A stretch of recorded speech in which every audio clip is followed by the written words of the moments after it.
To speak about this project in detail, we have none other than Ed, Managing Director at Sensorem, who has been at the helm of drone solutions since past 2 decades. Ed brings over a quarter century expertise of world of aviation, having served as airline pilot, occupying prominent positions in training in human factors within the field. In 2013, Ed channeled his extensive knowledge and experience into founding Sensorem, which has since flourished under his guidance into one of the premier drone and remote sensing inspection companies. His leadership was pivotal in 2020 when Sensorem was acquired by Aerodyne Group, further solidifying the position in the industry. Throughout his tenure, Ed has been at the helm of Australia's most ambitious and expansive drone inspection initiatives, starting from a lot of mining companies, critical infrastructure, and agriculture. The year 2023 proved to be pivotal with the launch of DJI Dock, where Ed provided critical support to Sensorem team in securing BVROS and remote operations accreditations from the CASA. Ed remains steadfast in his commitment to advancing the adoption of cutting-edge drone solutions and remote sensing technologies across various sectors. And of course, I have Achal, Director at Business Development from FlytBase, who will talk about the capabilities of FlytBase for DJI Dock, as well as dock drone operations across multiple use cases. Before we move forward, there are a couple of housekeeping rules. So please do not forget to share your questions in the chat box. We would have a dedicated question and answer session towards the end of this webinar, wherein Ed and Achal would go over them and answer those in detail. Secondly, we would record this session and we would share this with you separately so that you can also later share it with your team. And please do not forget to post the favorite moment from this webinar over social media. With this, the stage is set. Ed, over to you. Thanks very much. Really appreciate the opportunity to be here. Thanks for the introduction. It's great to talk about the developments and challenges with this exciting technology. First, just acknowledging Dave Knott, who's joining us as well. One of my colleagues, he's our Senior Remote Pilot Maintenance Controller. He's joining from Melbourne. Dave, thanks for being here as well. And he'll be running through one of the flights that we'll be showing later on in the presentation. So hello to everyone watching. It's either live today or via recording. And thanks for the FlytBase team for inviting me to be part of the Dock and Roll webinar series. So I just want to start a bit of information about Sensorem before we get into the drone in a box topic for this webinar. So Sensorem is headquartered in Perth, which is the capital city of Western Australia. We've got staff located all across Australia like Dave, and we offer cutting-edge drone and remote sensing technologies across multiple sectors, including utilities, agriculture, critical infrastructure, and of course, one of the largest markets in Australia, mining. So we're the largest drone telco inspection company in Australia as well, having captured unique data of most of the telco towers across metro, regional and remote Australia across our vast country over the last 3 years.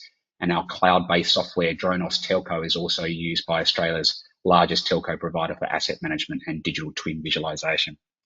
So Sensorem was established, as you guys mentioned, in 2013 when the drone industry in Australia was still very much in its infancy.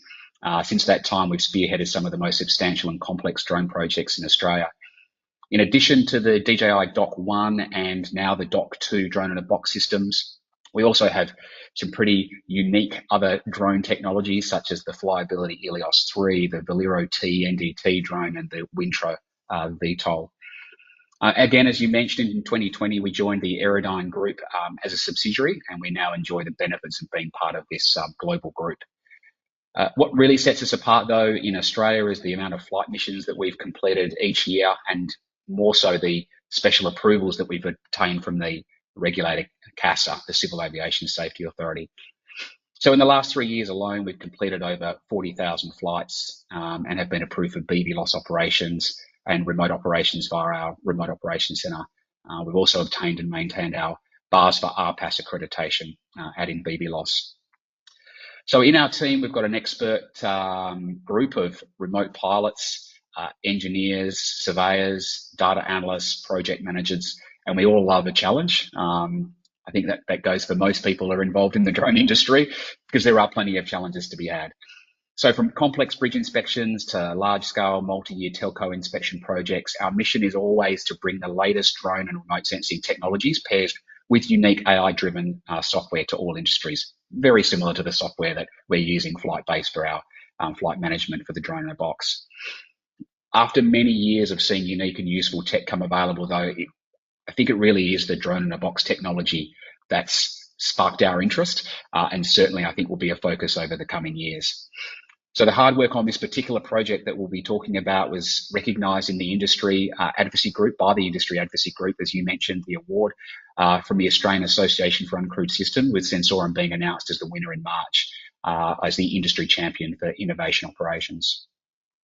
Anyway, that's enough about Sensorem, so probably best if we launch into the topic. That's the perfect slide to start with. So deploying DJI docks for bird scaring on a grain receival site. It's a bit of a mouthful. It certainly wasn't one of the use cases that I had in mind when we first heard that DJI was going to be releasing a drone in a box solution. And I just wanted to run through some acknowledgements for the project to start with. Firstly, Cooperative Bulk Handling, CBH, as they're known, and specifically their innovation team. Their commitment to new and innovative technologies is unwavering. Not just in the drone and remote sense, but also, they seem to be always working on new tech that's designed to help improve safety and/or productivity. So a huge thanks to CBH, the client. We're also very fortunate to, let us, to work with some, amazing suppliers throughout the setup phase of this project. And we continue to work with these suppliers from four other drone in a box projects that we have coming up in the near future. So Hobby UAV provided amazing technical writing for the BV loss and remote operations approval with CASA. ATS Solutions, they assisted with our customs comm setup, and most importantly, a very robust data pipeline for each site back to our remote operations center. And for those that are getting involved in drone in a box and remote operations, you realize that the data pipeline is one of the most crucial aspects. Elkfish Robotics, they're our trusted supplier of DJI drones and other equipment over the last 10 years. They supplied all of the docks for this particular project, and also arranged the DJI on-site certification. So a huge thanks to those guys. FlytBase goes without saying. Thanks for providing such a well-designed flight management software solution. And we're looking forward to hearing some information about integration later on as well. And then obviously DJI, they never cease to amaze me with their products.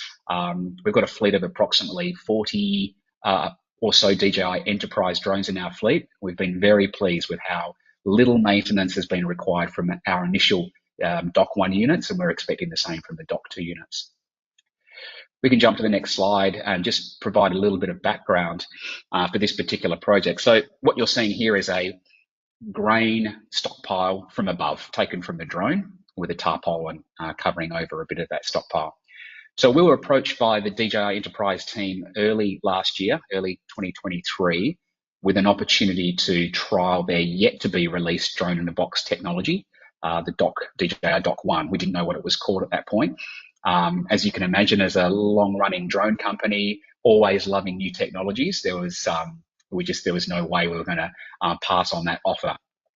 So once we realized and knew that we'd secured that technology, then we searched around for key clients that we thought would be useful for and to trial. So we arranged a trial with two clients, CBH, who we're talking about today, at one of their grain receival sites, and Rio Tinto mining company at one of their Pilbara mine sites. And both trials were incredibly successful and definitely demonstrated the benefits of using this type of drone technology. So you can imagine in the beginning, those trials were just EV loss or just normal V loss flying. So someone on site with a controller and just testing out the technology to see if the drone would actually take off and land from this small space. So CBH, just some information there about them. They're the largest grain handling company in Western Australia. They absolutely play a crucial role in the region's agricultural economy, which is so important to us in Australia. The company operates up to 130 regional grain terminals across the wheat belt region, where all the grain is stored post-harvest. So one of the challenges faced by CBH and also the other Australian grain handling companies on the east coast of Australia it's not just unique to WA, is basically bird damage to the tarpaulins that cover the grain or open bulkhead. So what you're looking at the moment is an open bulkhead. They call them OBHs or bunkers sometimes. They're basically large stockpiles of grain covered by tarpaulins. Birds are obviously a big issue right across the agricultural industry, but particularly in this example. So birds like to chew through the tarp. So as you can see, the grain's exposed there, but once that's all covered over, the birds love to chew through the tarps and access the grain that's stored underneath, which can lead to considerable damage and potential grain loss. So to address this issue, CBH decided to trial the use of drones equipped with speaker systems that emitted a special pre-programmed sound. Birds will generally be scared away by a drone, but not scared away enough. It did require that extra speaker and that extra sound. So that had been tested out and proven previously with traditional drone methods, with someone actually flying the drone on site. So the drones that we're currently using and we deployed for CBH is the M30T that comes in the DJI dock, drone in a box. They're operated beyond visual line of sight, and they're operated from our remote operations center. So the drones and the sounds from the top of the top-mounted speakers, they're enough to scare away the birds from the grain stockpiles, and it encourages them to move away into the nearby bushland that surrounds each site. So this approach aims to kind of reduce the damage caused by the birds, therefore ensures the integrity of the grain storage facilities. So we'll just grab the next slide and we'll just talk about some of the challenges with regards to deploying to a regional site in Australia for those that live in Australia. And I'm sure people familiar overseas, huge areas that are unpopulated, vast distances to travel to get to some of these more outer regional sites. So setting up 6 remote DJI docks, brand new technology in Western Australia, was definitely no small feat. The 6 regional sites, they're around about 250 kilometres, or in miles, it's about 155 miles from our remote operations centre. Not too far, but far enough. And although the transport of the actual dock itself is relatively straightforward, it was more about the ancillary equipment that comes along, all the support equipment that required careful thought in transport and then set up on site. And what you're seeing here in this image is one of the boxes being set up with the fencing and the 4-wheel drive in the back. Actually, you can see that there's another dock on there, dock 1, ready to head to another site. It also gives you a bit of an idea of what a grain receival site looks like and some of the other associated infrastructure. So these sites are pretty large. They don't just contain open bulkheads; they also have large sheds and conveyor belts and train areas, etc. So for those that have already ventured to the drone in a box space, they'd appreciate that the drone in a box equipment is the easiest part of the process. You can buy a DJI Dock 2 now off the shelf, take it home or into the office and set it up, and it looks like it's ready to go. But it's the extra equipment that's required. So specifically the comms cabinet that's used to transmit all that data that's been collected live, and then sending it back to a remote operations center wherever that may be in the world. So designing a comms cabinet that was suitable for the often harsh conditions in Australia, plus setting it up with all of the required support equipment, required some thought. So we're very lucky at Sensorem that we've got some pretty clever mechanical and mechatronics engineers that love a good challenge. That word challenge comes up a lot, right? So there were plenty of challenges along the way, but very satisfying when we solved all the problems. So there are some drone in a box setup options. There are a number of options that where the components sit on trailers or sleds. However, CBH were wanting something more permanent. So if we just jump back to that previous slide for a second, you can see that this location was set up with a more permanent or semi-permanent setup. This still allowed the option of moving the drone in a box and comms cabinet to other areas if required over a couple of days. So we had to ensure they had reliable power supply and internet connectivity, which are absolutely crucial for the drone in a box remote flight operation. So any of these operations, power and internet. That's one of the keys. Thankfully, the technology in both of those, particularly with regards to the latest releases of Starlink, etc., provided very useful. So this sort of phase of the setup taught us some very valuable lessons in project planning and execution. Although we've been through this many times with other different projects, there are a lot of valuable lessons learned here. And as they say in this industry particularly, you never stop learning. There's always new technology coming out and new stuff to learn. And I think it's important that it required a whole pile of different expertise and different suppliers to get this across the line. Not one person knew everything about how to set up a new solution like this. So we can go to the next slide. So we hear a lot about, not just in Drone in a Box, but across the industry with regards to the BVLOS approvals.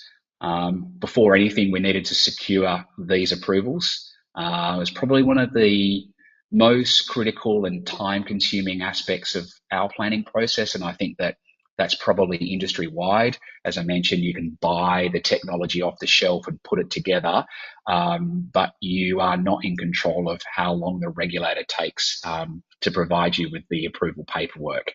And for this, in Australia anyway, at the moment, it does take a while. This part of the process was multifaceted, so it involved a number of regulatory and operational hurdles. We needed to overcome those before we could even think about starting flight operations. So we needed to secure approval for the Remote Operations Centre in addition to our BVLOS safety case, making the process probably doubly complex. So the regulator in Australia, CASA, required a physical inspection of both the Remote Operations Centre and also at our HQ, but also had to travel to site to verify that all the safety and operational standards were met. So these visits were crucial for demonstrating our capability to manage BVLOS operations securely and effectively. So BVLOS operations were available in Australia, but this was still is relatively new, operating from a remote operations centre. So the regulator in Australia naturally takes a conservative approach to these approvals, and as a service provider, you want to get moving as fast as possible, right?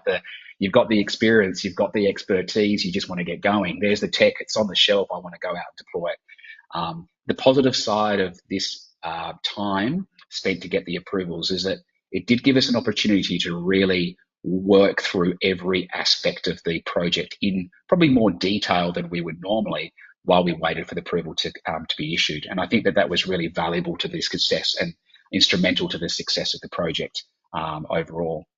So given that BVLOS and remote operations from the ROC was new in Australia, still is, as I mentioned, we had to make sure our application was really thorough and well presented.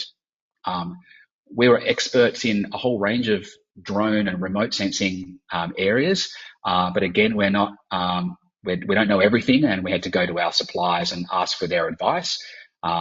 So we went to experts in aviation technical writing, and they assisted us with producing the SORA, the Specific Operations Risk Assessment, which is a critical document required for BVLOS. The SORA outlines the risk assessment and the mitigation strategies for BVLOS operations, ensuring that all the hazards are identified and addressed. And just thinking that this is in the middle of nowhere, not around many people, was not good enough to just push the SORA across the line. The CASA, the regulator, treats this exactly the same as anywhere else. So in the lead up as well to BVLOS operations, many of our remote pilots, just like Dave, although huge amount of experience and qualified across a range of different areas, they had to go through some extra training to prepare them for the BVLOS exam. So that's an extra qualification that they need to add to their license in Australia. So in Australia, the regulatory environment for BVLOS operations has been traditionally very stringent. Remote pilots were actually required to pass an instrument rating exam, which is typically reserved for manned aircraft pilots.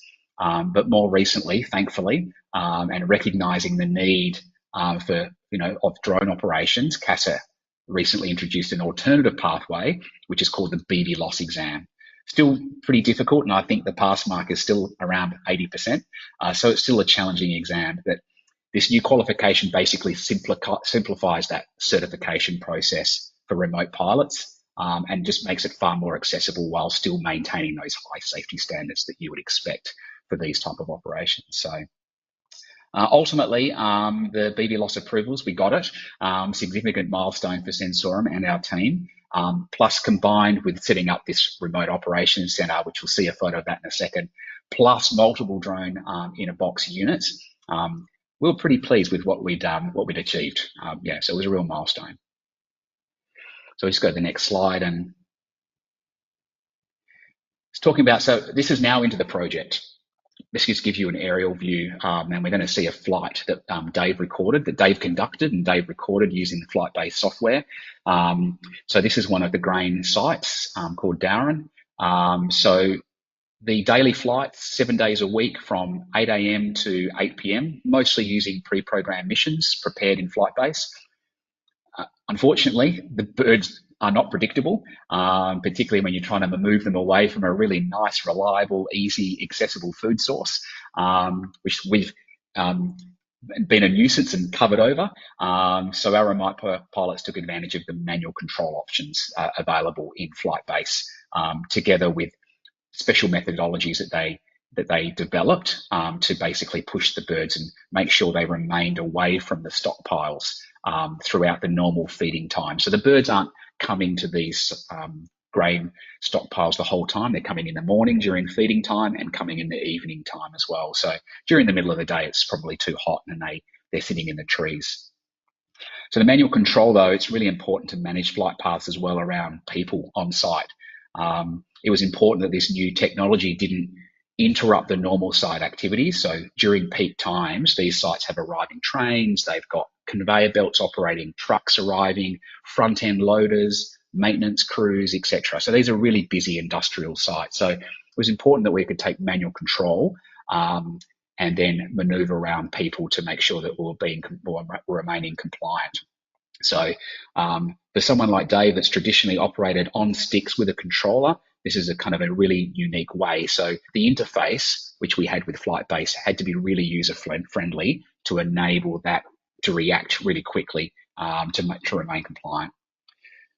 Also, our remote pilots, when they're not scaring birds, they are conducting trial missions using, so including things like site monitoring, asset inspections, and during the night, site security. And we're going to have a look at that site security option in a second. The site security for drone technology definitely has become more of a focus, not just for industrial sites, but across a range of different industries, power networks, water authorities, etc. So drone in a box paired with software like FlytBase allows for repeatable, precise flight planning, but also, which is key, is the option for manual intervention when required. So this is not all about just sending a drone off and away it goes. There does have to be the option of intervening when required. So that Miles will jump and have a look at a flight. This doesn't relate to bird scaring. As I mentioned, it's a trial of the capabilities of the drone in a box to complete night security options using the DJI thermal camera and FlytBase software. So Dave, it's over to you. You might be able to just share with us while this is playing what you were doing.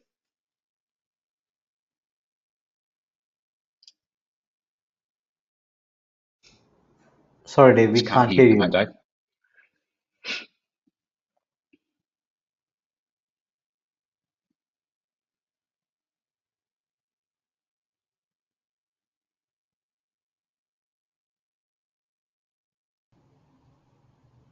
You're still on mute.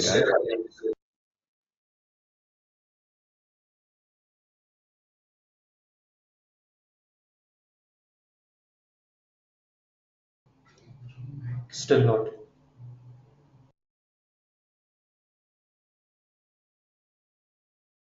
That's okay. Until Dave gets that up and running, I'll try and explain what was going on in there.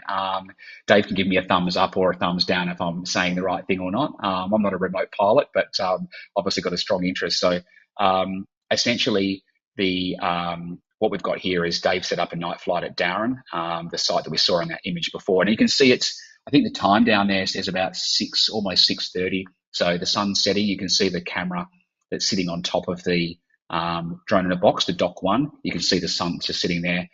Dave's just doing the required checklist. So now we're actually looking at the dock is now opening. Off to the side on another screen, Dave's also got a CCTV camera that's giving him a good overview of the whole site.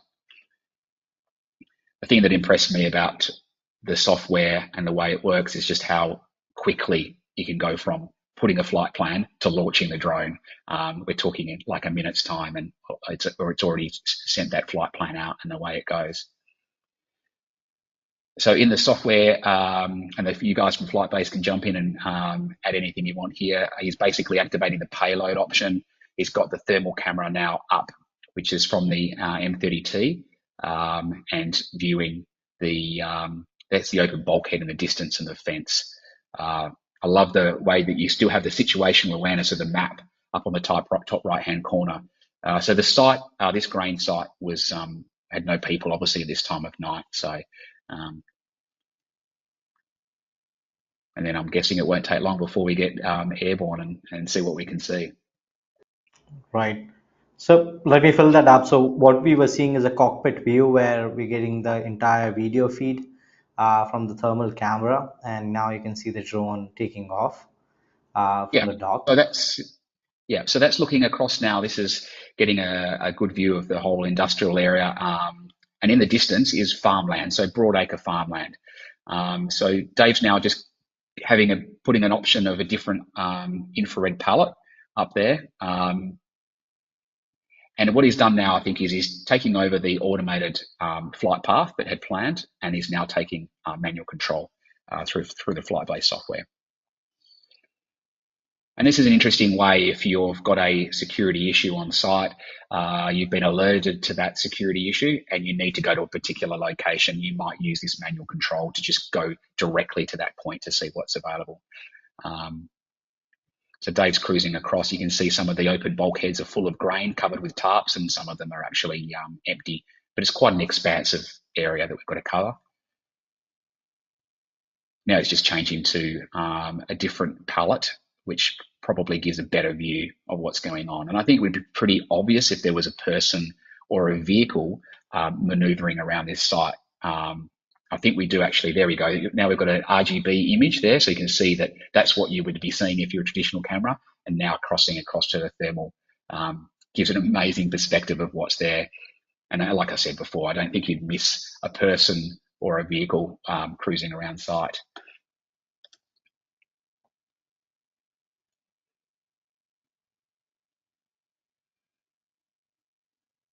So on the top right-hand corner, just there, we had that situational awareness of where we were. It's got where the dock is located, and then where the drone is located in relation to the dock, and what the flight path is going to be. So you can see here, you can easily make out machinery, conveyor belts, trees, etc.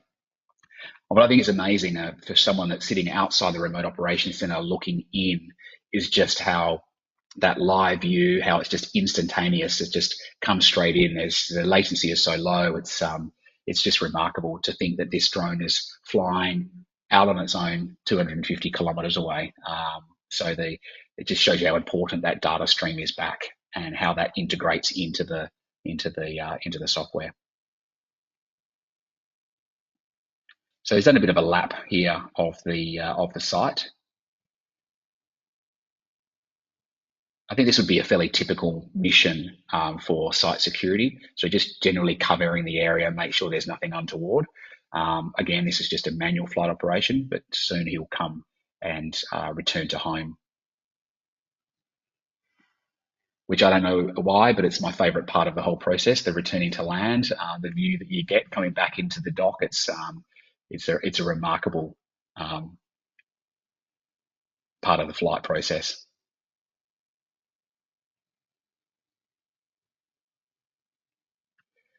And I find it really useful that the information that's provided on the top of the FlytBase software as well, just, you know, what settings you've currently got, if you're recording, focus mode, etc. So it's changing from RGB back to thermal.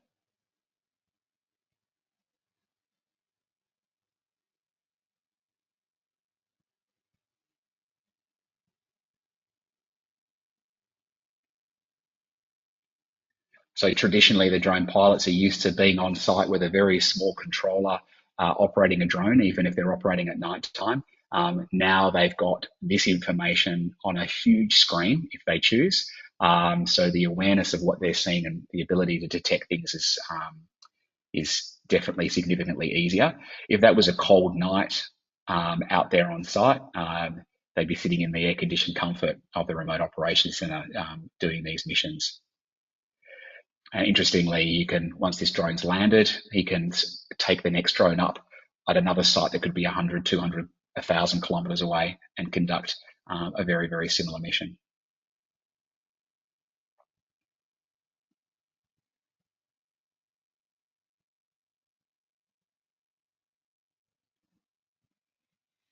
So we can skip to the, if you like, skip to the towards the end. I do want to see the drone coming back into land, my favorite part.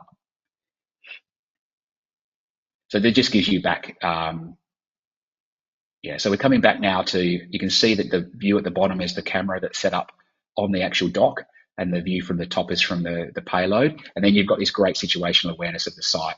So the actual drone in a box is on that map is actually underneath those two boxes on the right-hand side.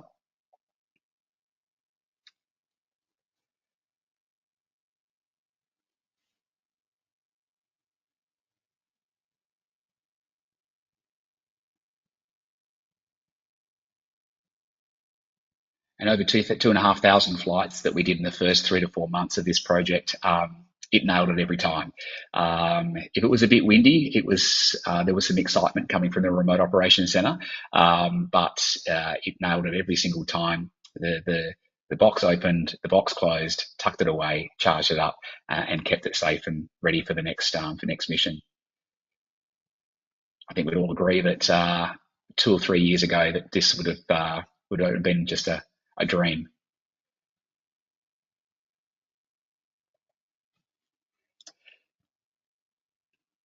So obviously, with every project, as seamless as we probably make it to look, there's always operational and regulatory challenges throughout the project. So, there are some things that have to be continuously monitored. Most of the things relate to any drone in a box project, but there are some things that were particularly unique about this project. So manned aircraft is something, drones and manned aircraft do not go well together. The regulator, doesn't matter where you are, what country, that's obviously the major consideration, is how do drones interact with manned aircraft. These, going back to the SORA, one of the main considerations is how we manage manned aircraft. So the chances of a manned aircraft being around these sites is incredibly low, with most of the sites selected being around about 100 miles from the nearest regional airport, and the small dirt gravel strips that near to a couple of the sites, they were rarely used throughout the year. Is The my screen NOTAM was visible? issued. No, not sharing at the moment. Just give me a moment. I think there was some internet disruption.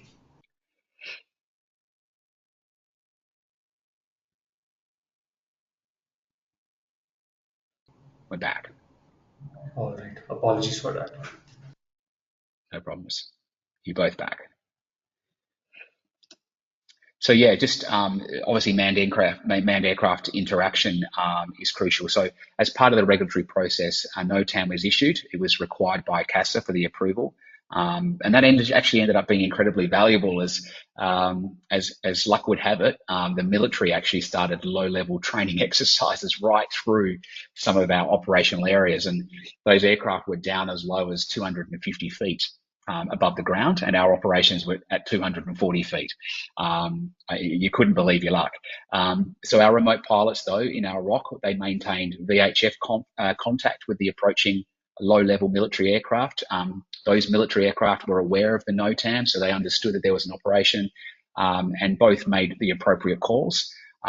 When our remote pilots back in the ROC, once they heard them coming towards them, they were able to land the drone, wait for them to clear the area, and then continue on with the mission once they'd cleared. So this really validated our on-site comms setup and obviously the remote operations center flight procedures. not something that we thought we'd ever actually use. Some of the other issues that we had to be aware of was just the protection of birds, which seems odd.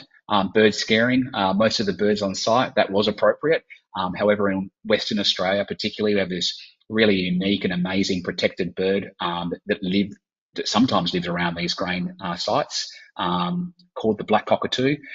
So the imagery that was coming through to the pilot on the remote operations center screens was so huge, and got such good awareness of what different bird species were. When they spotted this particular bird, they were able to cancel the mission, return back, and then record that identification the bird had been seen. So yeah, that was a pretty amazing experience. It's important that we protected that bird. So being able to actually see them on the camera live from so far away and being able to land was really satisfying. Weather, that's another big issue. It obviously poses a threat to any drone operation. However, normally a remote pilot on site can easily assess the weather. They're on site, they can feel the temperature, they can feel the wind. However, when you're in a rock, the remote pilot's relying on other tools to assess the weather. So the dock has excellent weather monitoring, and combined with online apps like Windy that most people would be familiar with, plus the predicted wind strength at different levels in the flight management software, the remote pilot's always able to get a really clear picture of the overall weather conditions. In fact, I'd say maybe even better than actually physically being on site. So over the first 3 months of the project, the 6 Dock 1 units deployed experienced a huge range of conditions, from temperatures at 46 degrees Celsius, so that's for those that talk in Fahrenheit, it's about 115 degrees Fahrenheit, through to major thunderstorms with heavy rain. Both the hardware, the docks and the comms box managed really well in those conditions. Maintenance-wise, fantastic. So I suppose the major challenge was the situational awareness. So feedback from the remote pilots, was that the situational awareness around normal site activity actually ended up being easier from a rock compared to operating the drone from site, because the rock has large screens, it's quiet, it's comfortable environment to work in.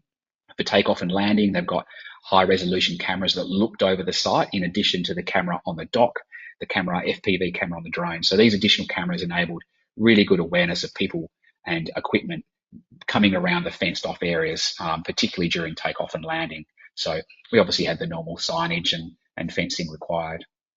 So just jump to the next slide and have a look at our remote operations center.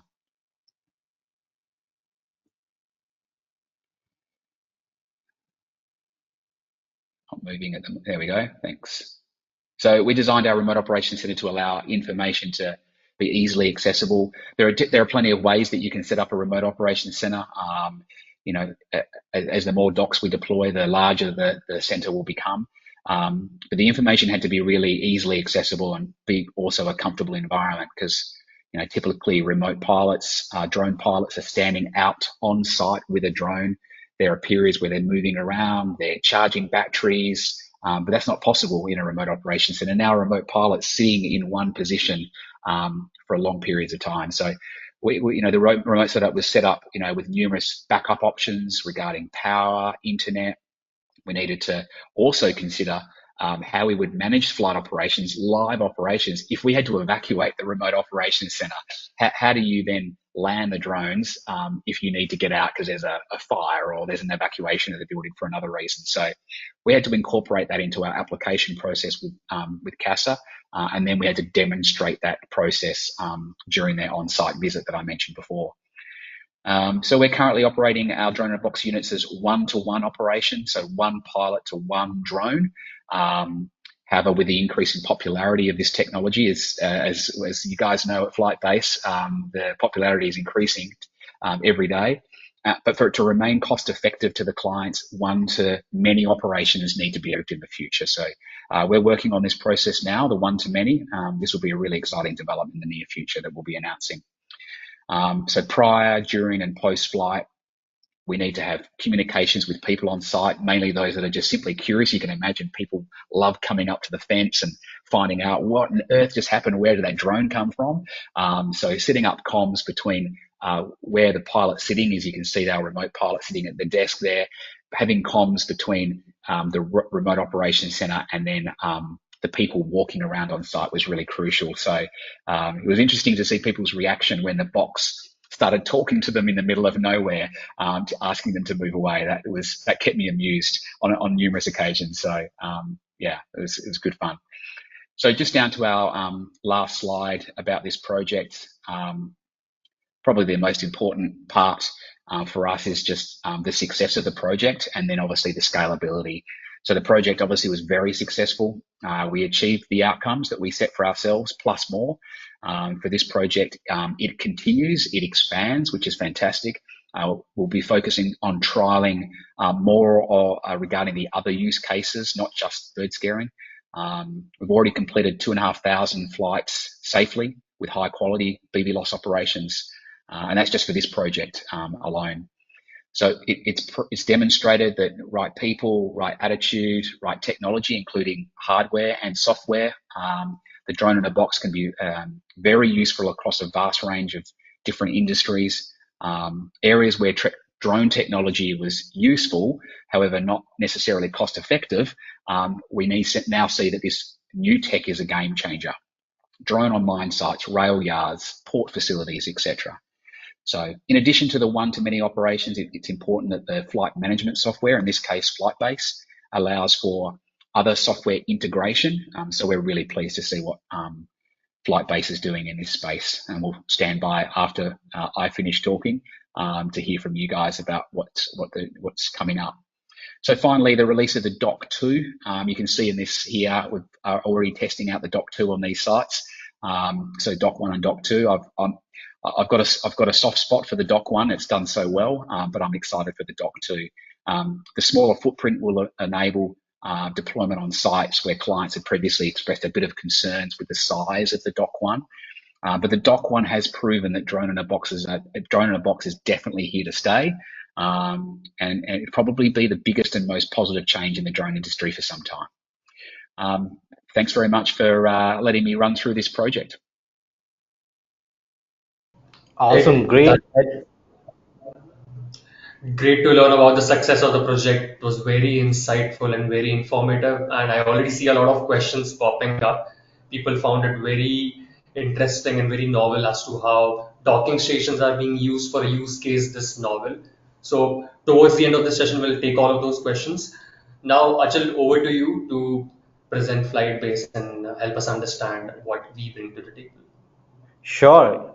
Thank you. Thank you, Rahul. Thank you, Ed, for that presentation and sharing that data. Really insightful. So let me jump in here. Rahul, if you can, I can share my screen really quick. I can share my screen and let me know if you can see that.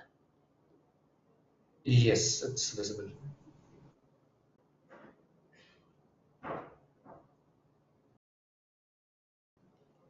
Okay, great.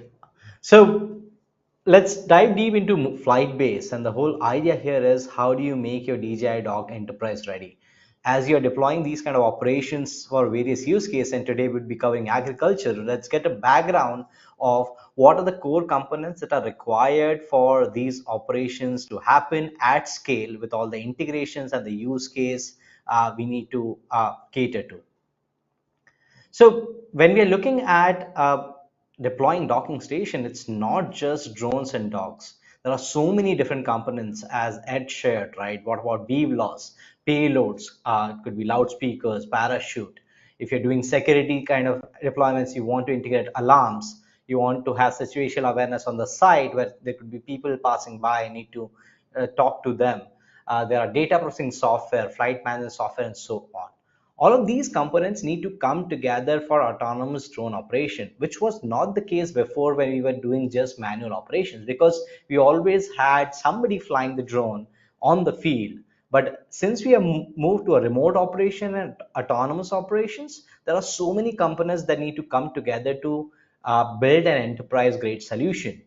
And that is where FlightBase provides the glue or the centerpiece where you can plug in all these components that you need for different use cases, be it like construction, security, or agriculture, the way we saw at the site where Sensorem has deployed the docking stations. So FlightBase is the enterprise drone autonomy platform, which provides you different puzzle pieces that could be put together to create a solution. So a more detailed diagram would help you understand more about how you can piece up all these pieces together, like drones, docking station, payloads. So you can bring any kind of drone dock. We saw dock 1, dock 2 has now come into the market. You can use a combination of these drones and docks, and FlightBase could provide you the entire flight automation, fleet management, one-to-many operations, flight safety, as well as the data security layer, complying to all the rules and regulations. And you can also extend the capabilities with integrations with different software. So be you're doing a mapping or doing an crop monitoring system, you can send the data directly using Flinks. So Flinks are flight-based links which allow you to integrate your current operations with your software that you could be using previously. People have been using, say, Drone Deploy or Pix4D can now integrate that software with FlightBase for automated drone operations as well as the data processing. Similarly, if you're using something like security, you could integrate with a video management solution.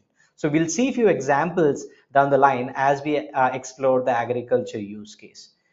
But this is the crux of the FlightBase platform, where you can bring the right hardware for that use case, as well as FlightBase will provide you all the pieces which you can plug them together to create a solution for your use case.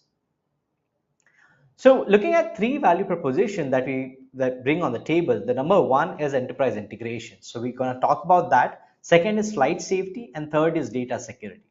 So when it comes to enterprise integrations, the thing that enables that is Flinks. And as I said, Flinks is short for flight-based links, which are connectors to enable one-click integrations between flight-based and external apps, devices, or modules. So there could be different type of links where you could be integrating alarms on the side. These could be motion sensors, fire sensors, computer-aided dispatch systems, data processing links, which could be AI-based processing solutions, live streaming links, integrating something like a video management system, or things like mission and logging, detect and avoid, or UTM for your BVLOS or compliance. Plus, we also offer automations. Automations allow you to create flows which are entirely automated. So say if you have an alarm on the site, if that alarm gets triggered, you can set an automation where you can send the drone to that alarm location automatically, and you get alerted on your dashboard when that operation happens. So based on your operating procedures, you can create these kind of automation workflows inside FlightBase and have an action to a particular trigger that has happened on the site. Second, of course, is flight safety, where BVLOS is, of course, required for these kind of operations. So FlightBase provides all the core modules which are required to make your operations safe, be it like setting up fail safes, no-fly zones, geofences, or dynamic path planning. We also provide the entire certification and compliance for enterprise operations, be it ISO 27001, SOC 2 Type 2, or GDPR. These are typical IT standards which are required for enterprises to get these docs on the site and make sure that data is secure. We also offer added flexible deployment options. So any customers who are very particular about having entire system on-premise, or be it on an air-gap system where they do not have access to internet or they want it to be completely isolated, FlightBase could be deployed on those kind of systems as well. So let's move to the topic of agriculture and see some operations as well as what are the core components to create different kind of solutions for agriculture. So when we look at typical use cases, as Ed also shared, we were looking at bird deterrence or on the crops. It could be fish farms. We are also talking about site security. There could be another use cases where you do cattle counting. And fourth is, of course, the crop health monitoring, where there could be fields like cotton fields or any crop that you're growing and you want to continuously monitor. So if you're looking at these kind of use cases, what are the core components that FlightBase could offer, which you can bring them together to create a solution? And let's take a deeper dive into that. So let's pick up bird deterrence, and as shared by Ed, there are certain integrations which are very valuable. be it loudspeaker and spotlight. So FlytBase offers you that integration where you could have a loudspeaker or a spotlight, and you can remotely control that through the dashboard. It offers an intuitive interface to control that loudspeaker, send an audio message, or it could be a spotlight that you want to turn it on during the night time to get that video feed from the RGB camera. Secondly, one is you can of course fly the drone using the on-screen buttons, but as this is being done remotely, remote operators require a sophisticated hardware interface to control the drone.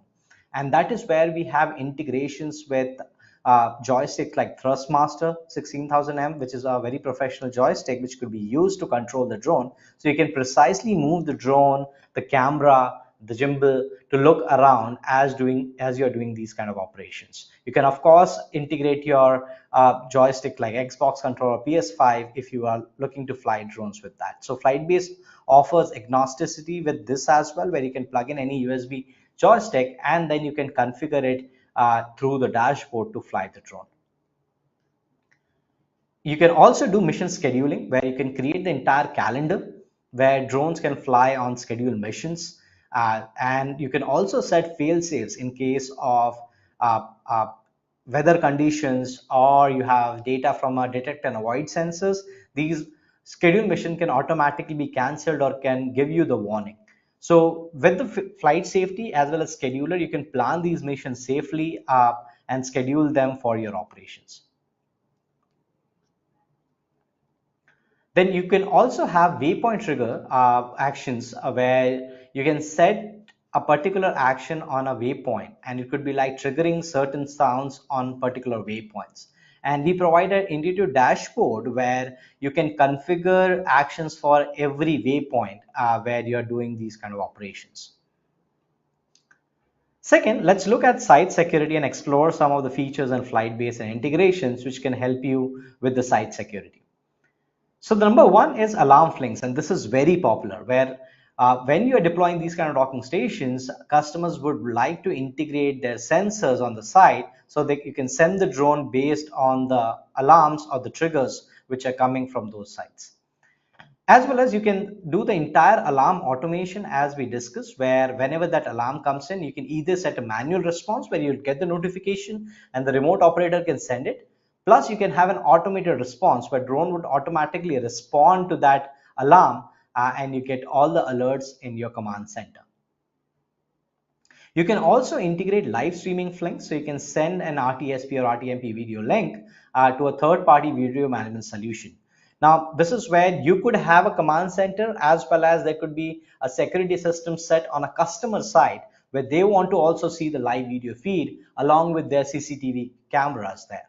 And that is where integrations with software like Milestone is very valuable, where you can create that multi-cam video feed where you could have multiple cameras coming along and create that kind of video feed. So it could be CCTV cameras, other cameras on the side. It could be cameras that you set up around the docking station to safeguard the drone operations, as well as the live video feed from the drone cameras. So integrations with these video management solutions allow you to create these custom views, not just for your drone operations, but of course for the customer, as they would be having their own command centers or security center where they could be looking at CCTV camera footages. So very useful, and this Flink allows you to have these kind of integrations. Next up is Panorama. So Panorama allows you to create an entire panoramic view of that site. And this is very useful for, again, security use cases where you can get a broader understanding of how was the site at that particular point, where there could be multiple areas that you want to see. So FlytBase allows you to have these kind of panoramic captures and then see it in the flight logs. Then you also have the option to have AI detection. Now this is very useful in, of course, security, where you could fly the drone and you can detect something like people, machinery, vehicles, and so on. So in this demonstration, you can see that the operator is just sending a drone to a particular location. You can see that there is a dock here and the operation is just getting on its way, where you have the live video feed coming from the dock camera like we saw in the previous videos. And you can see the drone taking off. And now you can get this directly video feed processed through an AI engine that is provided by FlytBase. So in the interest of time, I'll just move to the takeoff time where the drone takes off and we see the live video feed. And now the same video feed that we are seeing is being sent to an AI engine, and then you're getting that process directly where you can detect, count, get alerts on the dashboard. So this is something which FlytBase has been offering to a lot of partners, and will be rolling out it to different customers by end of this month. So this is an added assistance because now you could fly the drone, and instead of manually looking into that particular area, AI would assist you and send you alerts, and also captures those screenshots and save it to the gallery so you can review it later. Moving to the case of AI cattle counting, there have been a lot of use cases where FlytBase has deployed the entire system so you can detect or count cattle. And that is where Grid Mission Planners comes really handy, because you can scan that entire area, create a orthomosaic or capture pictures, and then run it through the same AI engine to detect animals. And that is where AI would be very useful. So you'll see a lot of updates coming up in next few weeks in the domain of AI from FlytBase, and these features would be rolling out. Third is crop health monitoring, and there are a lot of good softwares available in the market which already cater to processing the data from an agriculture farm. And that is where data processing flings come into the picture, where you can plan your entire safe BVLOS missions using FlytBase, collect the data with all the safety and reliability, plan different kind of missions for the dogged operation, and directly sync that data with a third-party software to create an orthomosaic or a digital twin, and process the data using softwares like Drone Deploy, Pix4D, and so on. So I'll play a demonstration video where you can see how this integration works. So this is an integration with our partner Drone Deploy, where we can plan the entire mission using FlytBase like you do for any other operations. Besides security, bird deterrence, but maybe now you need to manage that entire area and create a 3D map. So you can plan that entire mission. So you can see, you can have the entire grid. You can plan it on the site. You have all the functionalities on the left panel to set the grid angle, speed, the overlap that you want to capture that complete site. And you can tag that site and deploy the drone. And you can, with the dock 2 specifically, the new drone and dock, it's really good for mapping with the global shutter camera on that drone. So you can see again that same view coming from the dock, but this time this is DJI dock 2, and you can see the drone being launched and sent to that particular location. So this is just fast forwarded, and we're doing the camera capture, but the real magic would happen where we could send that data to a processing software and get that data processed to create a 2D or the 3D map. So as this is done, now of course today we do not have something like Fling. You'd have to manually download the data or connect that bucket where you have stored the data to a third-party software. Maybe you might need to do some modifications so that software could accept that. But now with the Flink or these integrations with softwares like Drone Deploy, you can just click a button, all of that data is being sent, and you can see that there is a 2D map already created in the Drone Deploy. Similarly, if you're using any other software, data processing Flinks allow you to create these kind of 2D or 3D map directly for your dogged operation. So no longer going on the site, flying the drone, taking out that SD card out, and then coming back and processing data. All of that could be automated with the software of your choice that you would be already using for processing your data.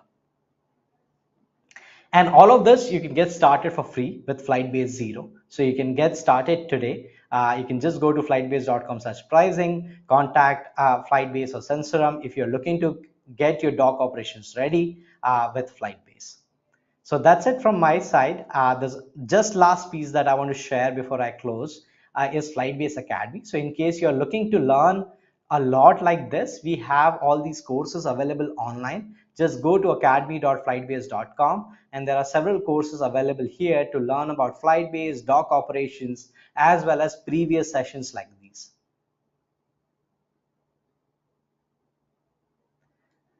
So with that, let's open up for Q&A and get those questions answered. Thank you, Achal, for your presentation. It was quite detailed and helped everyone understand how the different functionalities can serve its purpose for multiple use case and not only agriculture. And even in agriculture, what are the different avenues wherein the docking stations can be used. So with that, I see a lot of questions popping up both for Ed and Achal. So there are a few questions that are initially for Ed, which I'll share with you. Ed, so beginning with the first question right now, has Sensorem garnered any experience in scaring away pied cormorants in coastal townships, or is the project only targeted for scaring away birds at granaries? Yeah, that's a good question. So this project really just demonstrates that, and you guys can hear me okay, I presume? All good? Yeah. So this project is just not isolated to bird scaring. The bird scaring component probably relates more to the speaker and the spotlight on top. This technology can be deployed across a range of different industries in different areas.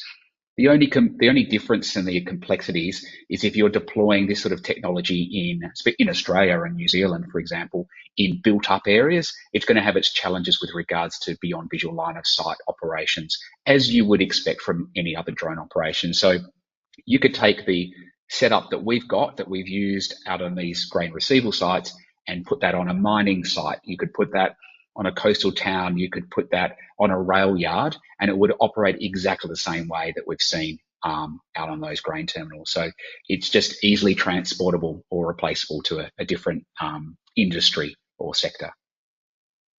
Understood. That's a great answer of how it can be applied for multiple use cases.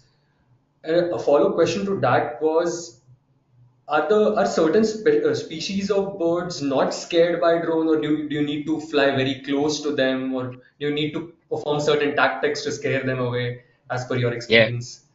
very good question. Pigeons. Pigeons don't seem to be very concerned with drones or sounds or anything. Pigeons are really stubborn birds. Other than that, most birds are scared away by drones. Some drones, obviously, typically we hear about, drones and birds, particularly birds of prey in Australia. They love to attack drones, but it does certainly help to have a speaker on top that's emitting an uncomfortable sound. Does add to that, and we haven't had any issues with any birds going for the drone. But yes, to answer the question, pigeons are really stubborn. And another question is related to CASA approvals. So, is this CASA approval that you received, or in general for Australia, is it a blanket certificate, or do you require a risk assessment or site survey for every project? Like if it's a mining project or if it's a separate agriculture project, you would require a different certification. So, is that the case with new clients? Yeah, so yeah, that is a fantastic question because, as I mentioned, the approvals are the most time consuming. And if a client says, "Hey, I want to trial or I want to roll out a drone in a box solution in 2 months' time," the answer at the moment is, well, we need to wait for 6 months because of the CASA approvals process. We've got some super exciting news coming through from Sensorem, which I can't reveal today, but it will definitely shorten that process down from months to literally a matter of days. So that's some exciting news that we'll be talking about soon. But it's all about the SORA.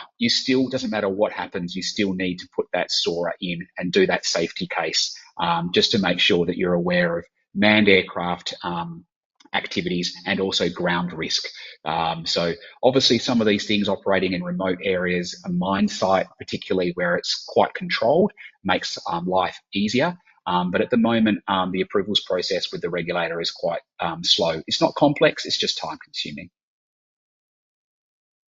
Thank you, Ed. I'm looking forward to the great news that is on the way from Sensorem. So there are a couple of questions for you, Achal. So I'll get started with the first one. Yes. So this is in regards to the scaled operations. So Ed mentioned about the current operations being one-to-one, and at this stage there are those pilot projects or those initial projects which are going on, which has 1 to 2 dogs. But Achal, what about if the scale of the project starts increasing and there are 10 plus dogs, or let's say there are 50 dogs and there are only a few operators who are overseeing. So how does FlightBase cater to that? Right. So, of course, we need to move really fast in technologies so we can show that these operations are safe. And of course, there is a regulatory aspect as well to these kind of things as well. Right. So, at FlightBase, we have already created a solution where you can do one-to-many operations and get started, where you could have multiple drones deployed and managed through a dashboard. We have already introduced that. We are taking it to the next level in next few months, where you could have the entire deconfliction. So today you could have a drone on a site with its own geofence and no-fly zone, and you could have multiple drones deployed on different sites. FlightBase offers site management as well as it offers role-based access. So certain people in your team has access to that fleet, and then you also have team huddle, so you can coordinate with the team as you are doing these operations. So we are creating a lot of tools for remote operators so they can have these kind of operations done, as well as they can prove it to the regulatory authorities that what are the standard operating procedures and get their risk assessment done as they do these operations. Next in line, of course, would be integrations with detect and avoid systems, having integrations with having the systems with deconfliction, so you can fly two drones in the air, and FlightBase ensures that you cannot collide those drones and you're all safe. All these things are going to come in the future. But if you want to get started today, the technology is already there where you can use multiple drones and multiple sites and use a single dashboard to manage all those operations. All right. Thank you for that answer, Achal. And this last question would be regarding the AI detection piece. So you heavily mentioned about Flink and how Flink enables integrating and bridging FlightBase with any existing vertical specific application. So the AI detection piece, is that a Flink integration or is it something which is inherent in the FlightBase platform?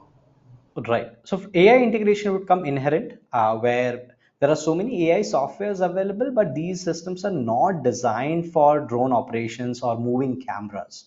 So that is where FlightBase is taking a step ahead to bring those modules inside FlightBase, which has been trained and has been designed to cater to aerial use cases. So that is something which should be coming inherent. But of course, if you have your own AI based system, you can use a live streaming Flink or a data processing Flink to send that data directly to your software and have your own system doing the AI analysis. So both the options are available, and that's the beauty of using a platform rather than an application, right? So platform allows you to have those kind of APIs and access, so you can configure that entire solution that you need for that use case. Thank you, Achal. So with this, we move towards the closure of this session. So before we end this, Ed, any closing thoughts, anything you want to share in regards to the future of drone in a box solutions in the coming few months and years? Look, I think it's exciting technology. Like I said before, it's definitely probably the biggest technological change in the drone industry that we'll see for some time. And it's about getting the stars have aligned with all of the technology. So the satellite technology, the live streaming, the hardware, the software, the stars have aligned, and it's now making it a real thing that can be deployed. It can be cost effective, and it's going to be solving lots of problems across a lot of industries. Great, Ed. That's what we think as well. And anything to add to that, Achal, from your end? What are you seeing in the coming few months? Absolutely. So, last 12 months have seen shown us the glimpse of what could be done, and we saw one of the case study today. And of course, this is just scratching the surface. There's so much that could be done with this technology, with the integration and the entire ecosystem.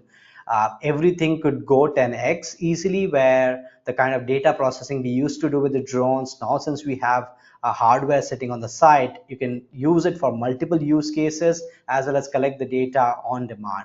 So it is like a flying robot, right? It is up to the user how you want to use it. So there will be multiple use cases that we would explore, and we are of course there to support end customers or partners with the entire platform. So that is where we see. And with the BVLOS getting sorted, that's a good news, right? And things that the efforts companies like Sensorem are putting to get there with all the standard operating procedures, it would become very easy for the end users to adopt this technology. So really helpful, hopeful for next 12 months. And I would like to also thank Ed for taking our time to give us the entire overview, and that was quite insightful, as I said earlier. So thank you so much, Ed, for making it to the webinar today. And of course, to Dave, unfortunately, he could not connect. There were some issues, but yeah, thank you so much to both of you to take our time Pleasure. and share your experience with the entire audience today. No, it's a pleasure, and thank you to the FlytBase team as well. Thank you, guys, and thanks everyone out there for watching. Thank you so much. You have a great rest of your day. Thank you so much. Bye. Thank you, everyone. See you, everyone. Bye-bye. Bye-bye.